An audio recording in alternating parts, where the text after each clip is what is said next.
आज हम लोग पढ़ने वाले हैं क्लास 7 का chapter 10 popular belief and religious debate.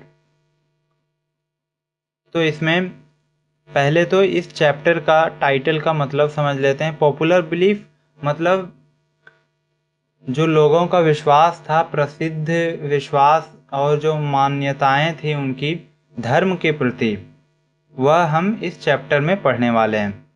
तो major religious ideas and practice of the medieval period. तो मध्यकालीन समय में हम यह देखने वाले हैं कि महत्वपूर्ण रूप से धर्म के विचार और प्रथाएं कैसी थी। Ever seen the earliest time people have propounded different religious ideas and practice, claiming that there was the right way to attend the God. Some of them thought that they could achieve their goal by doing certain ritual, and others thought that they could do so by meditation. Still, others thought that they could do so by knowledge, by noble deed, by yoga practice, by chanting, by dancing and singing, and so on.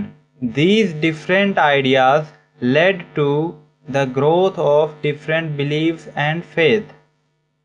अब कहा जा रहा सबसे पहले प्रारंभिक समय से ही लोग विभिन्न धार्मिक विचार और प्रथाओं को प्रस्तुत कर रहे थे, दावा करते हुए कि उनका तरीका जो है भगवान को प्राप्त करने के लिए सबसे बेहतर तरीका है। कुछ लोग यह सोचते थे कि वे कुछ रीतियों को करके अपनी लक्ष्य को प्राप्त कर सकते हैं, और कुछ लोग सोचते थे कि वे ध्यान करके भगवान को प्राप्त कर सकते हैं। फिर भी अन्य लोगों का सोचना था, अन्य लोगों को यह लगता था कि वे ज्ञान, श्रेष्ठ कार्य, योगा प्रैक्टिस, मंत्र जाप, नृत्य और गाना गाकर इसके द्वारा वह अपनी लक्ष्य को प्राप्त कर सकते हैं और आगे बढ़कर अलग अलग विश्वासों और धर्मों के विकास का यह कारण बनता है। The three deities came to be especially worshipped during the ancient period: Shiva, Vishnu, Durga. Their temples are constructed in a large number throughout the length, breadth of the country. Many local deities came to be identified with these deities. The worship of these deities involved elaborate ritual as well as devotion in the form of chanting, meditation, singing and dancing. अब कहा जा रहा प्राचीन काल में 3 देवी देवताओं जो हैं वो से विशेष रूप से पूजा जाता था: शिव, विष्णु और दुर्गा। इनके मंदिर जो हैं आपको काफ़ी लंबाई और चौड़ाई के मामले में बड़ी संख्या में बने हुए दिखाई देते हैं। कई स्थानीय देवी देवताओं इन देवी देवताओं के साथ जुड़े होने के कारण इन देवी देवताओं का पूजा में विविध रीति भी आपको देखने को मिलती है। साथ ही माला जाप, ध्यान, गाना और नृत्य के रूप में भक्ति भी शामिल थी। मध्यकालीन में भारत में धार्मिक आंदोलन के विकास का समय था, जिसमें से भक्ति और सूफी आंदोलन महत्वपूर्ण है।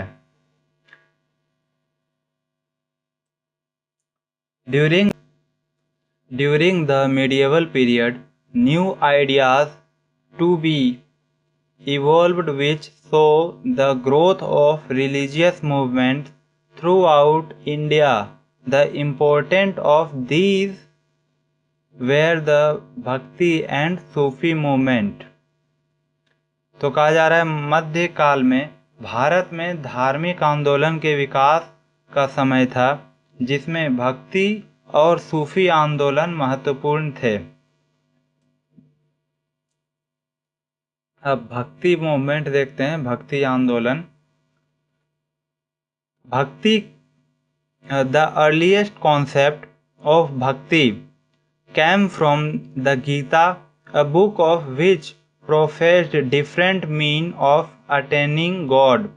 But the concept of bhakti became the most popular in South India. The concept of bhakti became popular toward the middle of the 8th century. The Nayanars and the Alvars started the Bhakti devotion movement there. These saints came from different castes. Many of them came from the so-called low caste, which were considered untouchable. But these saints became very popular among all class of people. तो भक्ति का जो प्रारंभिक विचार है वह कहा जाता है गीता से आया है, जिसमें भगवान को प्राप्त करने के लिए विभिन्न विभिन्न माध्यम बताए गए हैं। लेकिन भक्ति का विचार सबसे लोकप्रिय तब बना जब दक्षिण भारत में भक्ति का विचार 8वीं सदी के बीच में काफ़ी विख्यात हुआ। नयनार्स और अलवर्स ने वहाँ भक्ति आंदोलन की शुरुआत की। ये संत विभिन्न जातियों से आए थे। बहुत से संत ऐसे थे इनमें जिन्हें कि हम लोग अस्पृश्य मानते हैं, यानी कि वह उन कास्ट से आते थे, उन कास्ट से बिलोंग करते थे जिन्हें उस समय में छुआछूत का जो कास्ट है, छुआछूत का जो जाति होता है, उसमें वह लोग आते थे। ये संत सभी वर्गों के लोगों के बीच ठीक उसी प्रकार काफ़ी ज़्यादा प्रसिद्ध हुए और इन्हें सभी क्लास के जो लोग होते हैं, सभी वर्ग के जो लोग होते हैं, इन सब में यह प्रसिद्ध होते हैं। These bhakti saints taught that God could be achieved through devotion. The Nayanars were devoted to the Lord Shiva and the Alvar were devoted to Lord Vishnu. These saints criticized the caste system and professed love for God and service to fellow beings. They toured place to place, singing hymns and songs in the praise of God.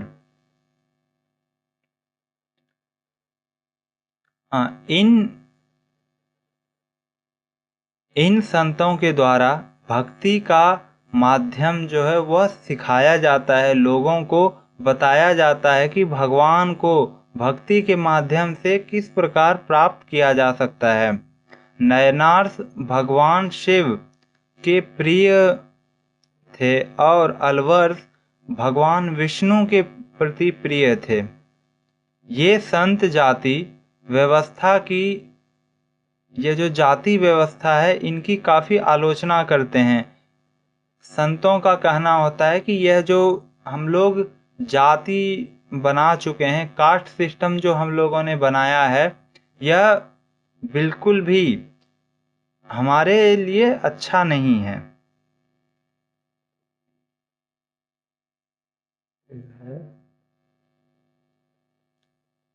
ये संत जाति व्यवस्था की आलोचना करते थे। वे भगवान की प्रशंसा में गीत और गाने गाते हुए जगत जगत घूमते थे।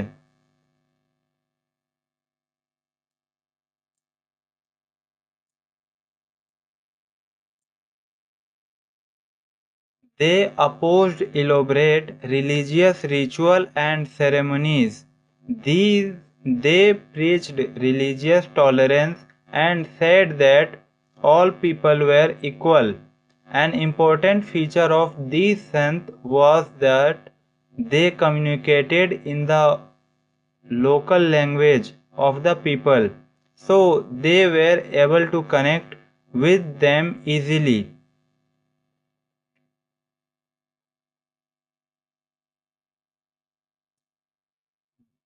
उन्होंने विविध धर्म अनुष्ठानों और क्रियाकलापों का विरोध किया था। उन्होंने धार्मिक सहिष्णुता की प्रचार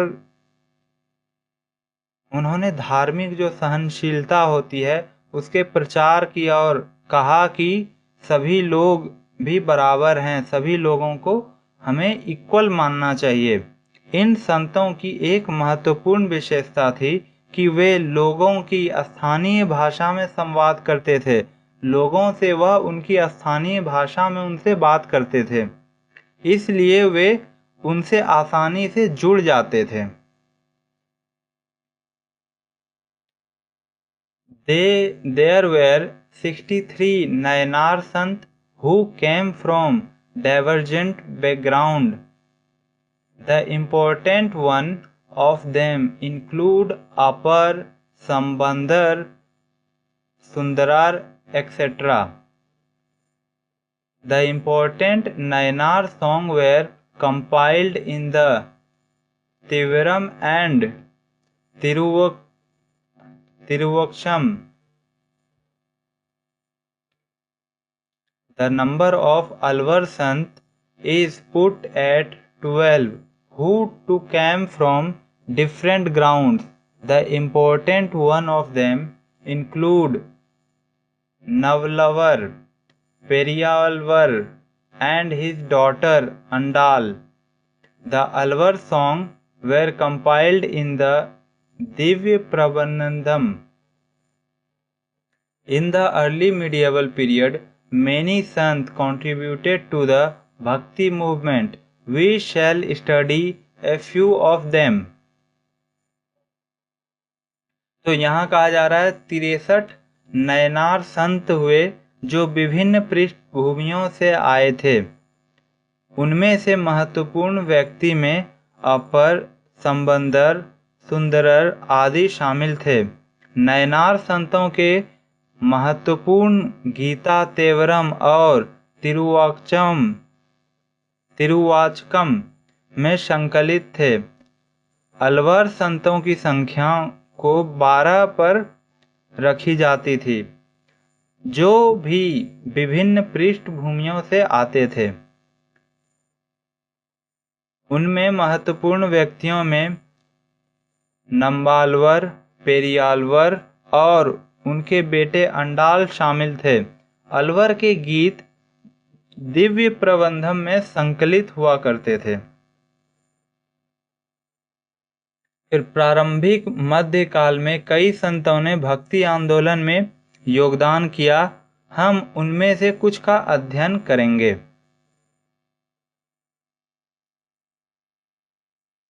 शंकराचार्य। तो Shankaracharya was an 8th century sant of South India. He believed that God can be attained through knowledge, and the supreme soul and individual soul are integrated and interwoven. He said that the world is only Maya, an illusion, and should be abandoned. He laid down the philosophy of Advaita, which is the most popular Hindu philosophy today. Shankaracharya toured the whole of India and established 4 Pith monasteries in the 4 corners of India: Badrinath, Puri, Dwarka, and Rameshwaram. These 4 Pith are revered today and are the guiding institution for the Hindus. तो शंकराचार्य एक 8वीं सदी के दक्षिण भारत के संत थे। उन्होंने यह माना कि भगवान को ज्ञान के माध्यम से प्राप्त किया जा सकता है, क्योंकि परमात्मा और व्यक्ति आत्मा एक साथ एकत्रित और प्रतिस्थापित है। उन्होंने कहा कि दुनिया केवल माया है और उसे त्याग देना चाहिए। उन्होंने अद्वैत की दर्शन यानी जो आजकल सबसे लोकप्रिय हिंदू दर्शन है उनका सिद्धांत दिया। शंकराचार्य ने पूरे देश में भारत की यात्रा की और भारत के 4 कोनों में 4 पीठ, जिसे हम मठ भी कहते हैं, मोनेस्ट्रीज स्थापित की, जो कि बद्रीनाथ, पुरी, द्वारका, रामेश्वरम में स्थित है। आज भी इन 4 मठों की श्रद्धा की जाती है और वे हिंदुओं के मार्गदर्शन संस्थान हैं। अब रामानुजा को देखते हैं। Ramanuja was also a South Indian saint who was born in the 11th century. He traveled all over India and popularized the Bhakti movement. He spread the Bhakti movement in North India. He preached that devotion to God and compassion for the fellow being can help attain God. He laid down the philosophy of Vasishtha Advaita, while Shankaracharya said that the individual soul and ultimate God are one. Ramanuja said that despite this unity, the individual soul maintained its individual identity. Thus, there was hardly any difference between how the two philosophers thought. अब रामानुज को देखते हैं। रामानुज एक दक्षिण भारतीय संत थे जिन्होंने 11वीं सदी में जन्म लिया था। उन्होंने पूरे भारत में यात्रा की और भक्ति आंदोलन को प्रसिद्ध किया। उन्होंने भक्ति आंदोलन को उत्तर भारत में भी फैलाया। उन्होंने सिखाया कि भगवान के प्रति भक्ति और साथ ही मनुष्य के प्रति करुणा से भगवान को प्राप्त किया जा सकता है। उन्होंने वशिष्ठ देवता दर्शन की बात कही, दरबार दी, जबकि शंकराचार्य ने कहा था कि व्यक्ति, आत्मा और परम ईश्वर एक है। रामानुज ने कहा कि इस एकता के बावजूद व्यक्ति आत्मा अपनी व्यक्तिगत पहचान को बनाए रखती है। इस प्रकार इन दोनों के जो अलग अलग विचार हैं, इनमें आपको इनके बीच में काफी अंतर देखने को मिलता है।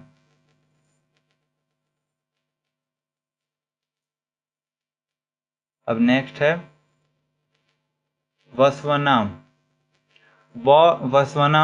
Born in Karnataka, Vaswana noticed that the worship in the temple also involved division of people into high and low caste, and that the temple were under the control of so-called high caste. He taught that all human beings are equal and all type of ritual should be given up. He opposed all type of discrimination on the ground of caste or gender. He said that God resided in the temple called body. अब कर्नाटक में कहा जा रहा है वसवन्ना जो थे वह जन्म लेते हैं। वसवन्ना ने देखा कि मंदिर में पूजा करते समय लोगों को उच्च कोटि और निम्न जातियों में बांटा जाता है और मंदिरों को उसे कहलाने वाली उच्च जातियां जो हैं वो नियंत्रित करती है, उनके कंट्रोल में होती है। उन्होंने सिखाया कि सभी मानव बराबर हैं और सभी प्रकार के रिचुअल्स को त्याग देना चाहिए। वह जाति या लिंग के आधार पर होने वाले सभी प्रकार के भेदभाव का विरोध करते थे। उन्होंने कहा कि भगवान शरीर के रूप में मंदिर में वास करते हैं।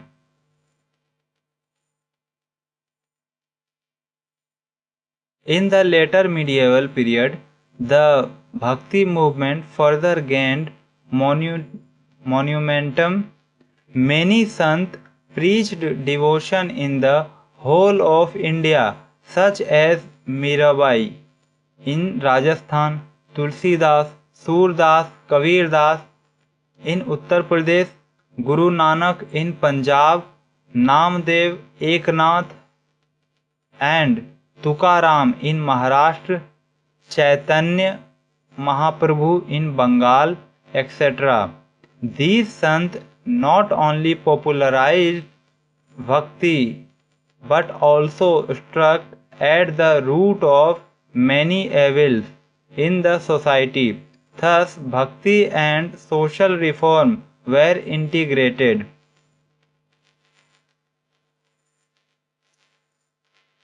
अब उसके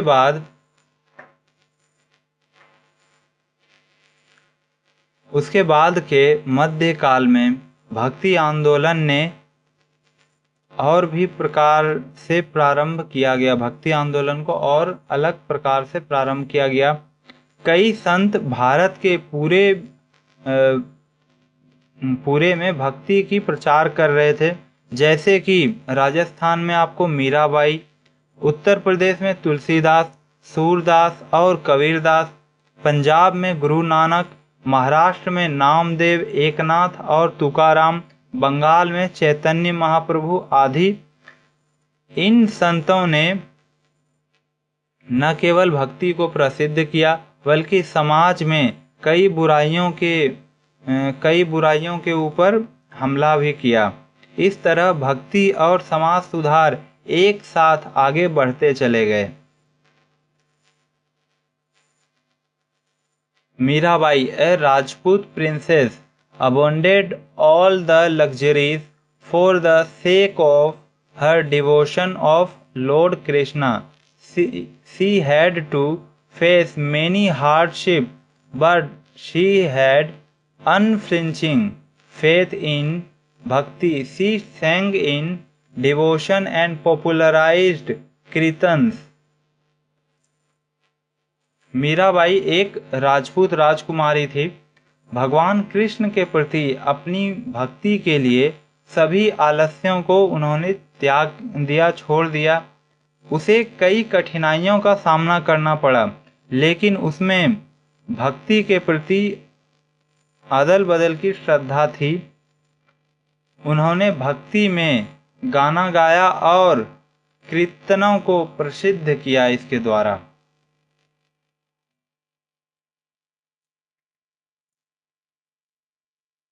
अब Tulsidas was the famous Ramcharitramanas and popularized devotion to Lord Ram.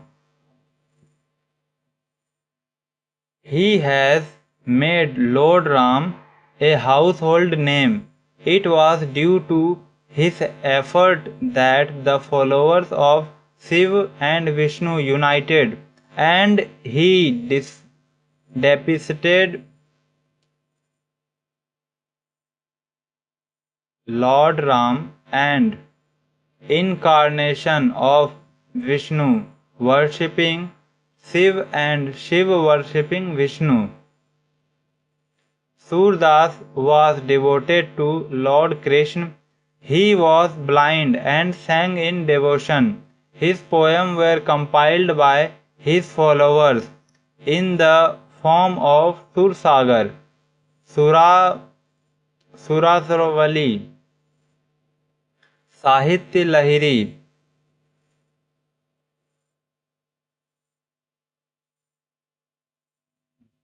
Tulsidas ने मशहूर रामचरितमानस लिखा और भगवान राम के प्रति भक्ति को प्रसिद्ध किया।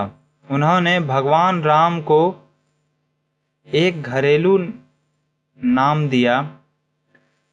उनके प्रयासों के कारण शिव और विष्णु के अनुयायी अब शिव को प्रतिष्ठान एक अवतार के रूप में विष्णु और शिव विष्णु की पूजा करते हुए चित्रित किया। सूरदास सूरदास भगवान कृष्ण के प्रति भगवान कृष्ण के भक्त थे। वह अंधे थे और भक्ति में गाते थे। उनकी कविताएं उनके अनुयायियों द्वारा सुरसागर, सुरासरावली और साहित्य लहरी के रूप में संकलित हुई।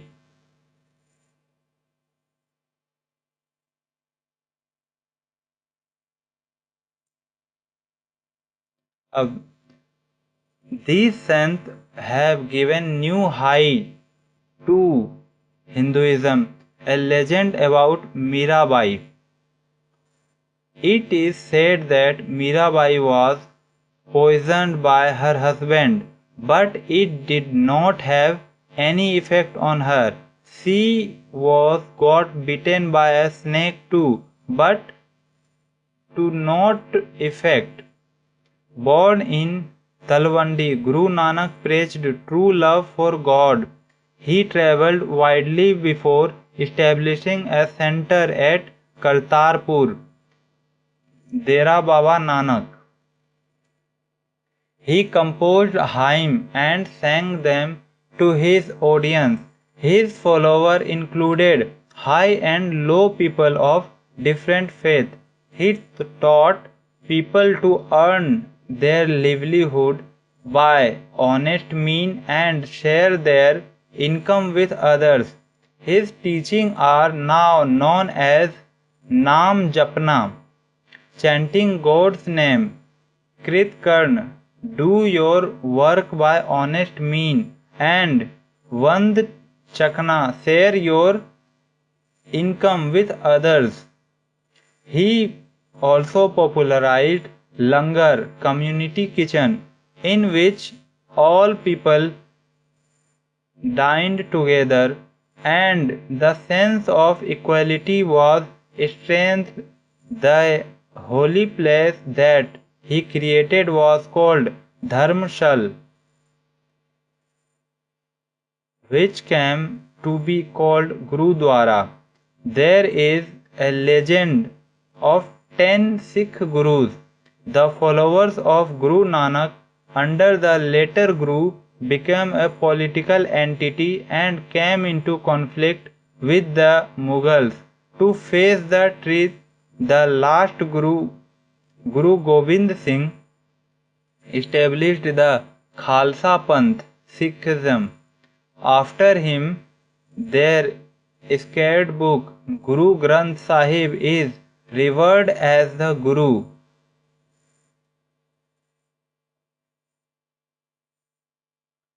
अब इन संतों ने हिंदू धर्म को नई ऊंचाइयों तक पहुंचाया। तलवंडी में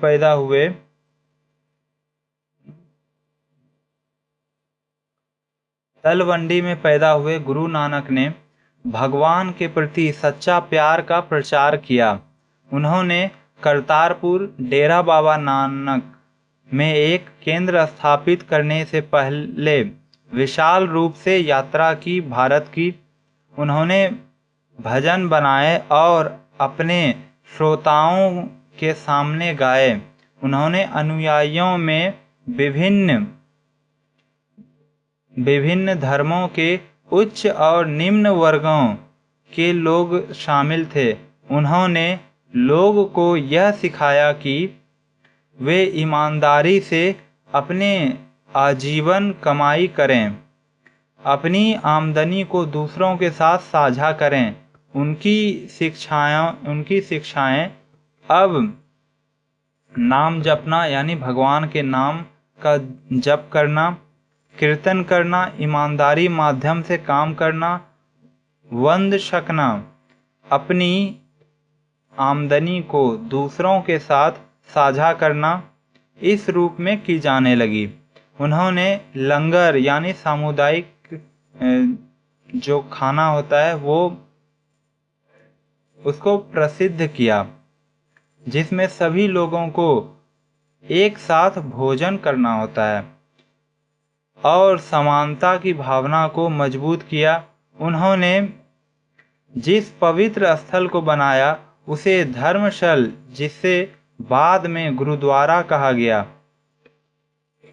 10 सिख गुरुओं की भी इसमें आपको किस्से देखने को मिलते हैं।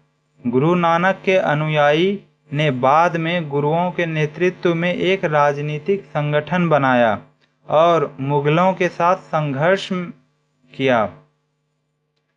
इस खतरे का सामना करने के लिए आखिरी गुरु गोविंद सिंह खालसा पंथ यानी सिख धर्म की स्थापना करते हैं।